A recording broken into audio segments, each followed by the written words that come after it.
Relationships and Higher Purpose, Chapter 3, Your Relationship with Others. As reviewed to Marshall V. Summers on January 1st, 1989, in Albany, New York, United States. Relationship with others is the environment in which true learning occurs. Your relationship with others is where you learn how to separate what you know from what you want or believe. It is the environment and the context in which true self-discovery becomes discerned and known. This is true for reasons that are both obvious and not so obvious. Perhaps you have discovered thus far that it is very hard to see yourself objectively. In fact, only to a certain degree can you see yourself at all. You need the eyes of another to point out aspects of yourself that you are either unaware of or cannot see clearly. You need the perspective of others to realize the meaning of your behavior and what it communicates to others. You also need to learn from the behavior of others, for people in the world around you are demonstrating all manner of error and all forms of self-deception and self-denial. Yet, they are also demonstrating honesty and true communication in many forms. When you look at others and the world without condemnation and without attempting to justify your own ideas, you will be able to discern both truth and error. You will be able to benefit from the observation of both, for both are meant to serve you. God wants you to heal your relationship with others, for in doing this, you will naturally be able to reclaim God into yourself. God wants you to heal your relationship with others, for here you will finally learn to become objective with yourself. In the process, you will learn how to recognize your errors and obstacles. You will learn how to recognize that which oppresses you, and you will also learn to recognize the presence of knowledge in your life. All that is false and all that is genuine can be discovered within the context of your relationships with others. A great deal has been written about relationships, and much of it is very useful at certain levels of understanding. However, you need a broader perspective to enable you to learn to become loving, discerning, and honest. Here, instead of condemning the world for its errors, you recognize it is a perfect learning ground for the reclamation of knowledge.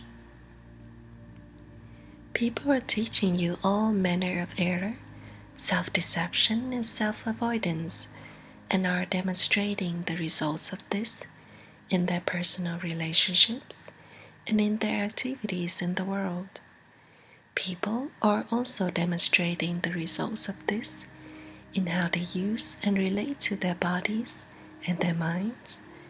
This is being demonstrated in so many ways that if you are looking carefully with the desire to learn, you cannot help but see the evidence that relationships which are used to fulfill fantasies and idealism must always go astray and end in anger and disappointment. In all your relationships, you can only serve either knowledge or the substitutes for knowledge. The substitutes for knowledge are reflected in your own ideas. If you are serving your ideas, you will attempt to use other people to fortify and justify your own ideas, primarily your ideas about yourself. Here, you are attempting to make life fit into your definitions. You have expectations, both conscious and unconscious, within which you are trying to fit your experience, beliefs, and evaluations of others. If this is done unconsciously, you will produce unhappy results over and over again in your interactions with other people. This will only tend to fortify your distrust and condemnation of them and of yourself. From an objective point of view, others are teaching you everything you need to learn. You will find, as you learn to observe the behavior of others without judgment and condemnation, that error follows very simple patterns. Though the manifestations of these patterns can be quite varied, you will find that in all cases, people are attempting to protect an idea of themselves. They are attempting to protect the survival of their bodies and their ideas by conducting themselves in a certain prescribed way, which in most cases is barely known to them. Yet they will follow this pattern faithfully until they learn to see it objectively, which will give them an opportunity to choose another way. You who are learning to reclaim knowledge, which contains your spiritual identity and power, must then be grateful to those who teach you error, for they are saving you time. They are saving you time by teaching you what you must learn now. Their demonstration will show you that there are no alternatives to knowledge for finding fulfillment and happiness in life. There are no real alternatives. Through folly and discouragement, deception and disappointment, others will teach you to value knowledge above all things by showing you that there is no benefit to be gained by trying to live out your ideas and fantasies. They will show you all the ways that knowledge can be avoided, and they will show you the results. How can you be anything but grateful to those who show you how and why you must value your own knowledge? This does not always determine how you are to participate with people, but it does determine the best way to perceive them.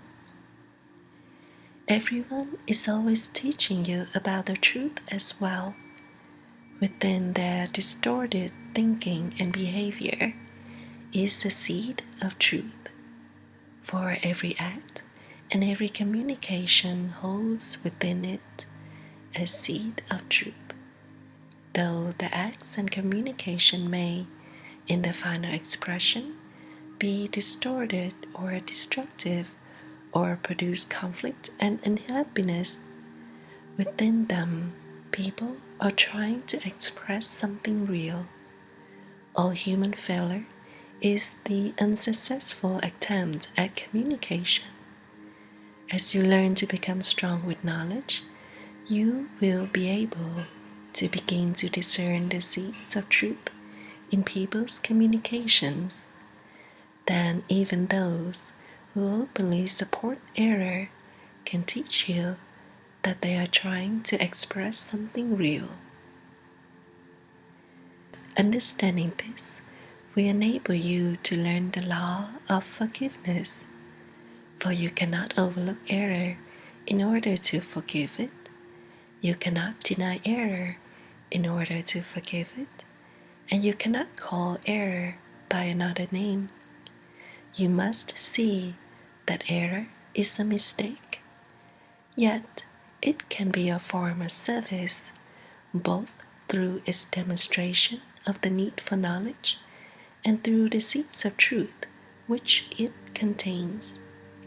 This is not something you have to figure out, for this will be known, and it will come to you naturally as your mind becomes open to the knowledge that God has given you. Then you will be in a position to see that all the demonstration of error in the world, no matter how thoughtless, cruel, or destructive, demonstrate that all substitutes for knowledge must fail and will provide suffering and misery for all involved. They are failed attempts at genuine communication. People demonstrate error, yet they also demonstrate truth, not only from the seed of truth within their failed communications, but in their genuine communications as well. For given the right circumstances and given the right encouragement, most people can be heroic, devoted, selfless, genuine, and giving. This, in fact, is demonstrated in each person's life, though perhaps only momentarily and very rarely. Certain rare individuals are able to demonstrate this more consistently. You can see this in people if you wish to. Here it is necessary to be able to see both truth and error objectively. Do not think that you can see truth by denying error, and do not think that you can comprehend human behavior and evolution by their positive aspects alone, for you must see all of it. Your knowledge will take from all of it what is real and genuine, and from this it will teach you how to see, how to act, and therefore how to live. Forgiveness enables you to see another, to hear another, and to experience another. However, until forgiveness has been achieved, you will only experience your ideas about another, and you will not truly be with another person at all. Here, your relationship is more with your ideas about another and not with another. It is possible for people to be together for years and years and never experience one another. It is possible for people to spend great periods of time interacting while only fortifying their ideas and judgments about one another. As a result, there is little or no genuine experience of relationship and love, which is an experience of affinity and shared identity. This lack of recognition is happening all the time and is being demonstrated all around you. You are encouraged to see this. Yet, you will only be able to see this if you look without criticism. For why should you be critical of people when they are giving you exactly what you need in order to motivate you to follow knowledge within yourself? Genuine learning can only come through contrast. You must see the effects of living according to your ideas in contrast to the results of living according to real experience. This is vital and necessary. This shows you the difference between living with life and living apart from life, cut off by your own ideas. As your mind begins to serve a greater power, and as a result of your own development, you will learn to see how your imagination and your thoughts can be blessed, harmonized, and given true purpose, so that they too can serve you in all ways.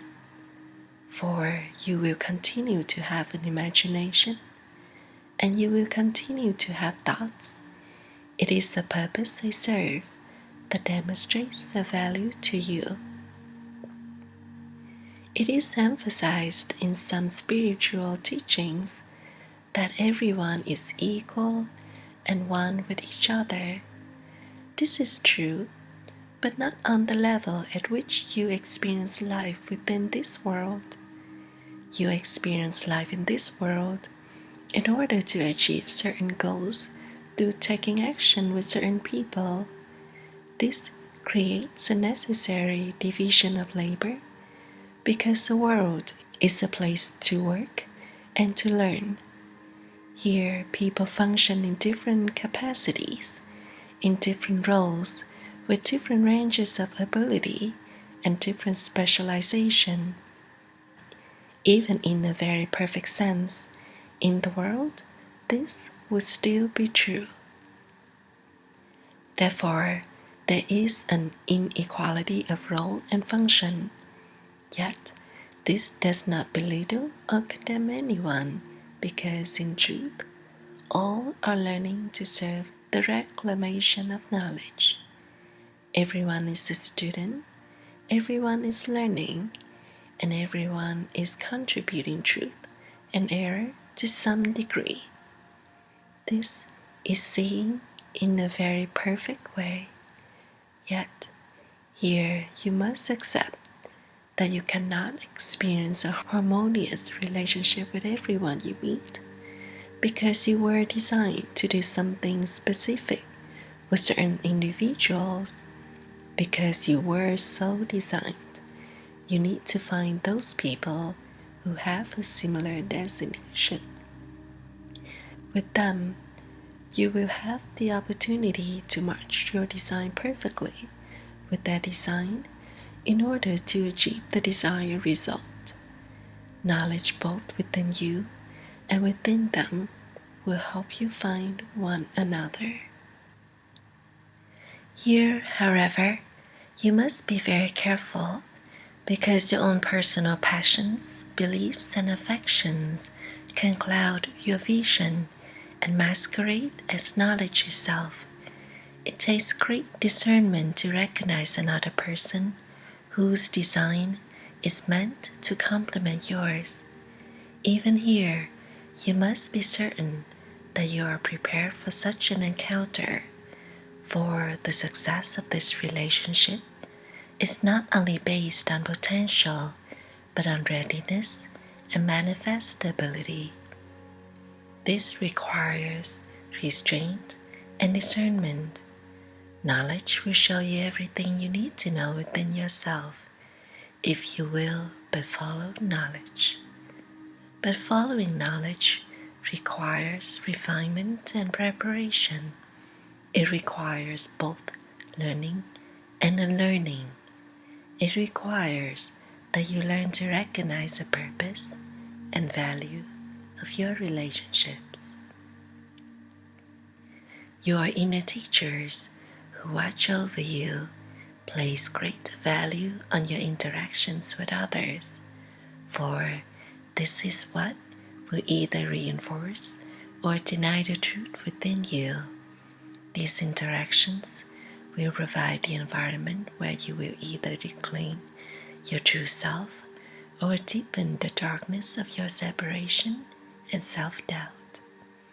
Your inner teachers do not offer you escape from this, but instead offer meaningful engagement with others. It is not appropriate then to seek escape in spiritual study from the difficulties of being in relationships with others. Though you may achieve a certain proficiency in spiritual practice, you will gain no true advancement without becoming discerning, genuine, and effective in your relationships. God is the sum of all relationships. For you to experience God, your desire and capacity for relationship must grow and be cultivated. This occurs within the sphere of your personal relationships. That is not the only arena for your development, but it is the primary one. If you wish to find God, then you must experience God in your relationship with others. This will end any hidden ambition to use spirituality to escape your responsibilities. Spirituality can look very attractive in contrast to the world, and many seek refuge there. However, you will find that your true spiritual development will require you to re-enter the world and to face your real dilemmas here. You can achieve success in this because you carry knowledge within you. Building genuine personal relationships is a challenge, and one that will call upon both your spiritual awareness and your worldly skills. It will require that you be alert, discerning, and objective, and refrain from condemnation and fantasy, so that you may see others clearly and take effective action as a result. True spiritual advancement is a result of a growing desire and capacity to experience knowledge within yourself and compassion, affinity, and purpose in your relationships. This is a practical definition of spiritual advancement. Great truths, potent spiritual practices, awareness of angels, and the assistance of spiritual forces may be quite intriguing and engaging, but they cannot rest upon a foundation that is not built upon advancement in the way of knowledge. These things can merely give you new things in which to engage your imagination and thinking, yet true development will always end up in the arena of relationship with yourself and with others. Your inner teachers are qualified to teach this because of their advancement in relationship. They are able to speak both individually and as one. They are able to join beyond physical obstructions. They are able to communicate through different dimensions. They have learned to transcend the barriers which seem to circumscribe you now. They wish to impart what you have achieved to you so that your life may be purposeful, meaningful, and happy. You have a specific design as an individual, and you have a specific purpose, which is your calling in life. Therefore, it is very important who you associate with. Though many are available to teach you the paths of error, it is rare that you are asked to associate with them closely, unless your knowledge calls for you to do so. Yet, that is an exception. What is important is that you find those individuals with whom you are meant to be engaged, and distinguish this recognition from your own personal attractions and obsessions. You will find there will be many people in life whom you could love and for whom you would feel great attraction. Yet, few of them will offer you the gift of knowledge, for the purpose of genuine relationship is not merely the unlearning of illusions through disappointment, but the realization of your spiritual reality through fulfilling a greater purpose together. Even here, the form of your relationship must be carefully discerned, for two people may be meant to serve a higher purpose together, yet it may not be appropriate for them to be married or to assume another form of preferred relationship. You have both the essence and the form. They should not be confused. If you were with knowledge completely, There would be no problem here. However, because you live according to your ideas and prescriptions in a world of separation, you must learn to distinguish between the essence and the form of things. You may love another, but it may not be appropriate for you to assume an intimate form of relationship together. Here, it is usually necessary to wait in order to truly discern what form is most appropriate for your relationship. This is wisdom. Wisdom is learning how to do things to produce a true result. Think of it like this. You are like a piece of a larger puzzle. You fit perfectly with other pieces, but only with certain pieces. With many pieces of the puzzle, it will be a partial fit. You almost fit, and like trying to fit two pieces of a puzzle together that don't really match, you may try to force a relationship with another because the fit appears to be so close. Yet, if you could stand back and see what your picture demonstrates, you would see that though there may be great attraction, you do not belong together. You are living in the world, so you cannot see the world from a greater vantage point, at least not yet. But you can learn how to fit with others and how to allow for others not to fit with you. This would be obvious if you could see this clearly without preference or denial. Yet, most people try and build their entire lives on preference and denial. You can learn how to naturally fit with others, but you must learn this patiently through direct experience with people.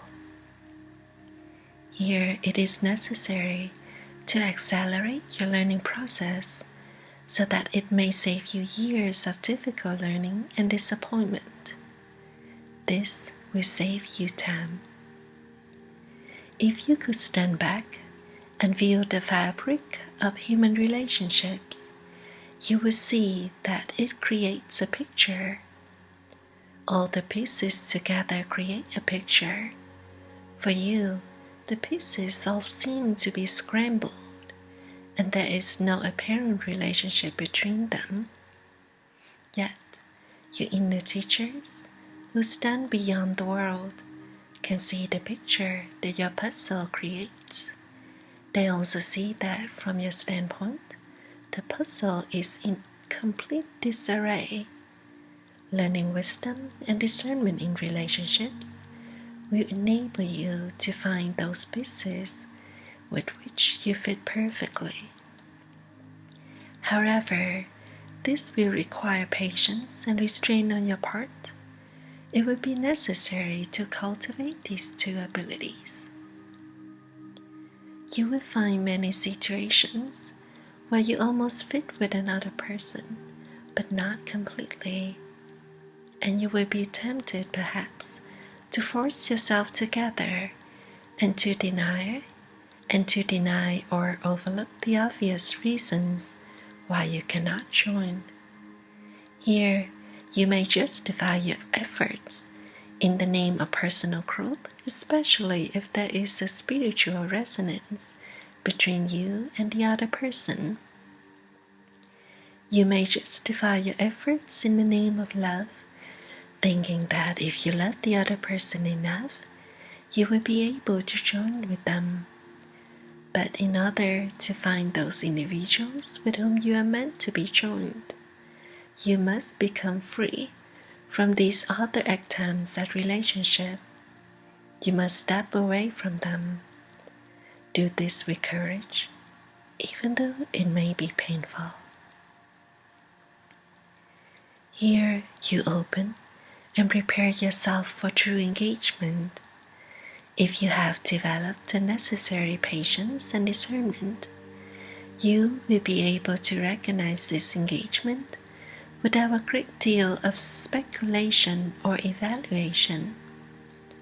For when you meet those individuals with whom you are meant to carry forth a greater purpose in life, they will simply be recognized.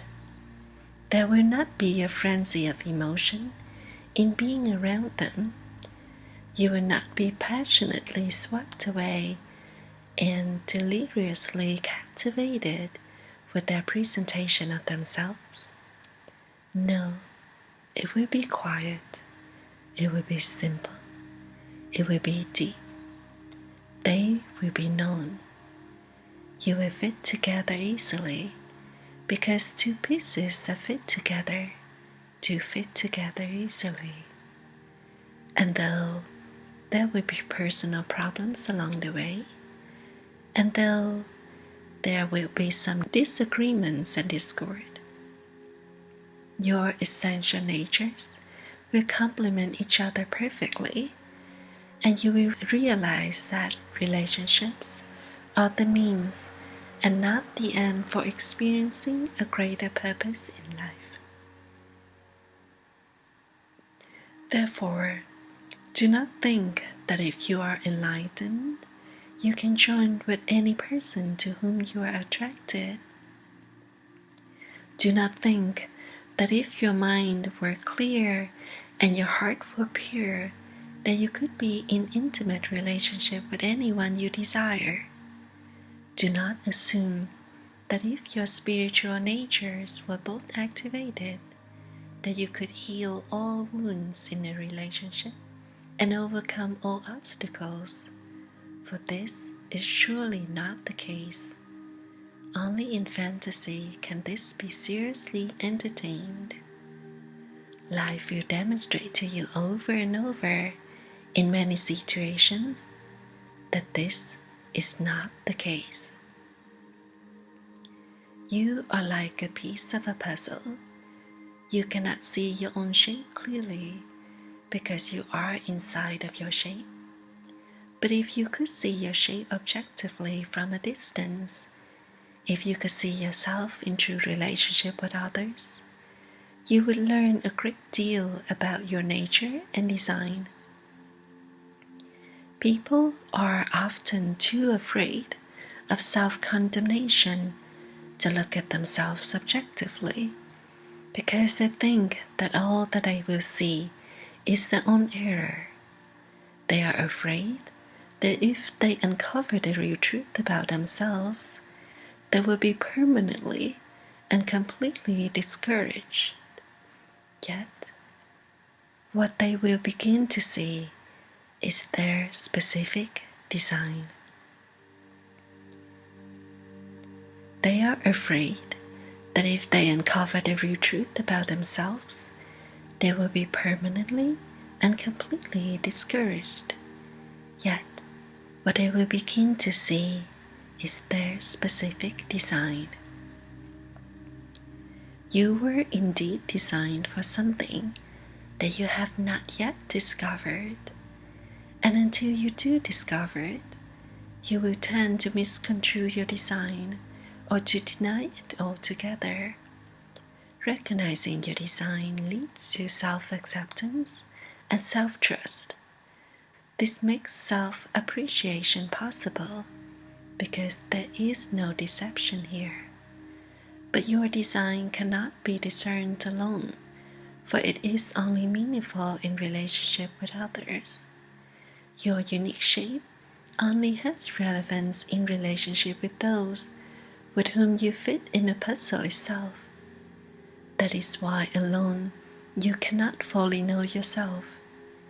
That is why your relationship with others is the arena for growth. Be very careful here. In the context of beginning a relationship, move slowly and cautiously, for here it is very easy to make a mistake. If you are truly engaged with another, being cautious will not infringe upon your destiny together. It is better to move slowly than quickly. Knowledge will indicate if something drastic needs to be done, Yet, be very careful, because relationships cast a great influence upon you as you cast your influence upon them. Your ability to succeed in life will be very dependent upon finding the right people. Without preference or denial, these essential relationships can be found and recognized, though you will have to wait for them to arrive. Why will you have to wait? Because your development must coincide with their development. If they are set back, you must wait. If they go astray, you must wait. Therefore, your success in life is not dependent upon you alone. If you think about this objectively, it will make perfect sense to you. Use caution and discernment in getting to know someone. It is very tempting to justify an inappropriate engagement by thinking you can wait for the development of another, believing that they will be able to join with you in time. Yet, this is not appropriate. Participation in real relationships must be dependent upon readiness and not upon potential. Your inner teachers recognize your potential, but they are not deceived by what you think you can do at this moment. As a result, they give you what you can actually accomplish, so that each step in your advancement may be sound and built upon success. Without this, you will attempt to live either far below or far beyond your capacity. You will attempt to justify activities and engagements with others which cannot be justified. You will attempt to maintain relationships without promise, all to justify your beliefs and ideas. Here, you must examine your situation very carefully and be very honest with yourself as you do so. There is no value in defending something that is not going to work. If you will look at the demonstration of relationships around you, you will see the enormous cost of doing so. If you look very carefully, you will see there is no hope in protecting something that's not going to work. It will only prolong the time it takes for you to find the truth. Time here can be equated with suffering. God's will is to relieve you of your suffering and to enable you to eliminate it completely.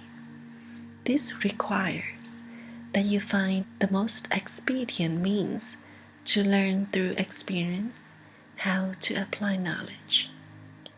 Your relationship with others is your learning arena, and here you find that there is more to unlearn than to learn, for your mind must be cleared and freed of its restraints, its assumptions, and its oppressive demands in order for it to follow its natural course, which it will do if guided by knowledge.